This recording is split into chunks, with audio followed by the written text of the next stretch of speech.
تھوڑی کرکٹ تھوڑی سیاست کے ساتھ میں ہوں ایاز خان۔ ناظرین، ہم آج دو امپورٹنٹ ایشوز پہ بات کرنے جا رہے ہیں۔ پہلا ایشو بظاہر ایسا لگتا ہے کہ وہ تھوڑا دب گیا ہے، جی ہاں، وہ میں بات کر رہا ہوں نئے صوبوں یا نئے انتظامی یونٹس کے حوالے سے، کیونکہ محسن نقوی صاحب نے ایک ایسے پلیٹ فارم پہ تقریر کر دی، اس کے بعد بہت زیادہ تنقید ہو گئی، لہٰذا انہیں تھوڑا سا پیچھے ہٹنا پڑا۔ لیکن یہ آئیڈیا اپنی جگہ موجود ہے، اس کو آگے لے کے چلنا ہے،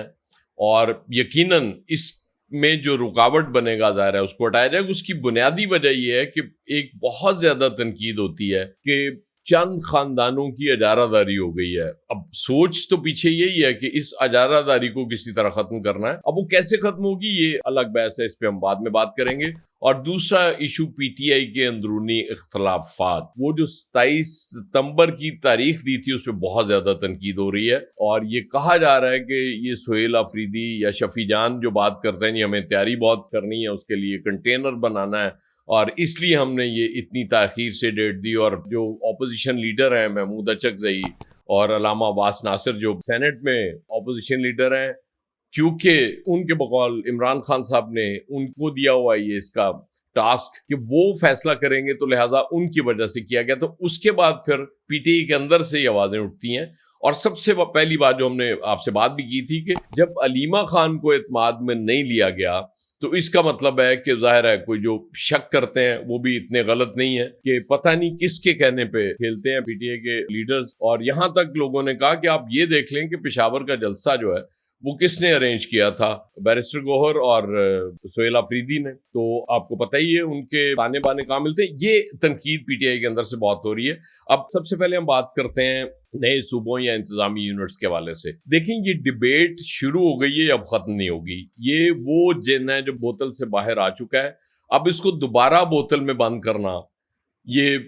ممکن نہیں ہوگا۔ ظاہر ہے جن لوگوں نے طے کیا ہے کہ یہ ہم نے کرنا ہے، اور اس ملک کو، کیونکہ وہ یہ سمجھتے ہیں کہ اس سسٹم کے تحت جو نقوی صاحب نے کہا کولیپس کر چکا ہے، یہ فیل ہو چکا ہے، ناکام ہو چکا ہے، تو وہ نقوی صاحب نے بلا وجہ نہیں کہا تھا۔ میں نے پہلے بھی عرض کیا تھا کہ یہ نہیں ہوا کہ رات کو اچانک الہام ہوا نقوی صاحب کو کہ یہ نئے صوبے یا انتظامی یونٹس بننے چاہیے، اور انہوں نے آ کے تقریر کر دی۔ یقیناً اس کے پیچھے ایک سوچ ہے، ایک میں تو یہاں تک کہوں گا کہ ہوم ورک ہے، ہو چکا ہے، اور ظاہر ہے ابھی ڈیبیٹ اب یہ پارلیمنٹ میں جائے گی، یہ بھی میں آپ کو بتا دوں۔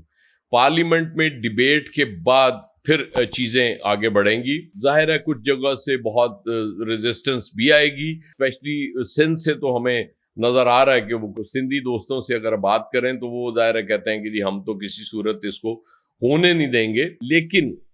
ظاہر ہے جب ڈیبیٹ ہوگی، پھر آپ کو پتا پالیٹکس میں تو کچھ دو کی بنیاد پہ چیزیں آگے بڑھتی ہیں، اور یہ بہرحال ذہن میں رکھیے گا کہ ہر حال میں اس کو آگے بڑھنا ہے، اس منصوبے کو، یہ شیلف میں نہیں جائے گا۔ وقتی طور پہ آپ سمجھ لیں کہ ایک سٹیپ پیچھے شاید اس پہ ہٹا گیا، لیکن دوبارہ پیش قدمی ہوگی اور تیزی سے ہوگی، اور اس کے بعد یہ چیزیں جلد آپ کے سامنے آ جائیں گی۔ اس کی وجہ یہ ہے کہ جب ایک بڑی سوچ بچار کے بعد، ڈیلیبریشنز کے بعد ایک چیز طے کی جاتی ہے، اور اس رجیم میں تو ہم دیکھ رہے ہیں کہ جب بھی کوئی آئینی ترمیم ہونی تھی وہ ہوئی، جیسے بھی ہوئی وہ سب آپ کے سامنے ہے، تو الٹیمیٹلی اس کو اچیو کیا گیا۔ اب دیکھنا یہ کہ اس میں کون سی سیاسی جماعتیں رکاوٹ بنیں گی، اور یقیناً جو رکاوٹ بنے گا میرا نہیں خیال کہ وہ پھر اس کو ہٹایا نہیں جائے گا۔ ظاہر ہے پھر وہ جب نقوی صاحب کہتے ہیں کہ سسٹم، اور باقی لوگ تنقید کرتے ہیں اور یہ کہتے ہیں کہ سسٹم پھر لپیٹ دیا جائے گا، تو یہ بھی اس کے امکانات بھی موجود ہیں۔ پی ٹی آئی کا جہاں تک تعلق ہے، ان کے مسائل ہی اور ہیں۔ یہ اتنی زیادہ وہ ہوتا ہے ایک دو دھڑوں میں کو تقسیم ہو گئی پارٹی، اور ان کے آپس کے اختلافات، اس میں بہت زیادہ دھڑے بن چکے ہیں۔ ڈیوائیڈ اتنی زیادہ ہے کہ وہ بہت مشکل ہو جاتا ہے کوئی بھی فیصلہ ہوتا ہے، اور اسپیشلی جب اچانک کوئی ایک لیڈر ان کا کوئی تاریخ کا اعلان کر دیتا ہے، تو پھر کیونکہ اس پہ تو بیٹھ کے بات نہیں ہوئی ہوتی، جب تک آپ بیٹھ کے ڈیلیبریشنز کر کے اس پہ باقاعدہ ڈسکس کیا جاتا ہے، مشاورت کی جاتی ہے، اور اسپیشلی ظاہر ہے اگر عمران خان صاحب کی فیملی ہی اس میں شریک نہیں ہے تو پھر شکوک تو پیدا ہوتے ہیں, پھر لوگ شک تو کریں گے, پھر آپ ان کو شک کرنے سے کیسے روک سکتے ہیں. اور یقیناً اسپیشلی جو باہر بیٹھی ہوئی ہے پی ٹی آئی کی لیڈرشپ بھی اور باقی لوگ بھی سمپتھائزرز ہیں پی ٹی آئی کے, وہ اس پہ فوراً لٹ لے کے چڑھ جاتے ہیں کہ اچھا یہ فیصلہ ہوا ہے, اتنی تاخیر کی جا رہی ہے, اتنا ٹائم لیا جا رہا ہے, اس کا مطلب ہے کہ آپ کسی کو فیور کر رہے ہیں. ایک چیز میں آپ کو بتا دوں بڑی انٹرسٹنگ ہے, اس دفعہ 5 اگست کو جو احتجاج ہوا لاہور میں اسپیشلی, پی ٹی آئی کے ایم پی ایس پہ وہ پریشر نہیں تھا جو پچھلے سال تک تھا, جب ان پہ پریشر ڈالا جاتا تھا کہ آپ نے باہر نہیں نکلنا, آپ نے احتجاج نہیں کرنا, اور وہ جب پریشر نہیں آیا تو وہ حیران بھی ہوئے, اور پھر انہیں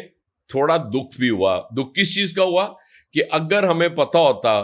کہ وہ والا پریشر ہم پہ نہیں ہوگا جو لاسٹ ایئر تک تھا, تو پھر ہم زیادہ لوگوں کو موبلائز کر سکتے تھے, بہتر انداز میں اس احتجاج کو پلان کر سکتے تھے, کیونکہ یہ جتنا بھی وہاں آپ کو تصادم نظر آیا یہ پولیس اور مظاہرین کے درمیان تھا. تو اگر یہ معاملہ ہے تو اس کا مطلب ہے کہ کچھ تو پازیٹیو ہے, کہیں تو بات بھی چل رہی ہے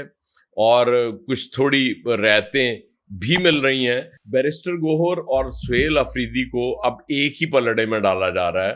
اور یہ کہا جا رہا ہے, ان پہ الزام یہ لگایا جا رہا ہے کہ وہ اسٹیبلشمنٹ کے بہت قریب ہیں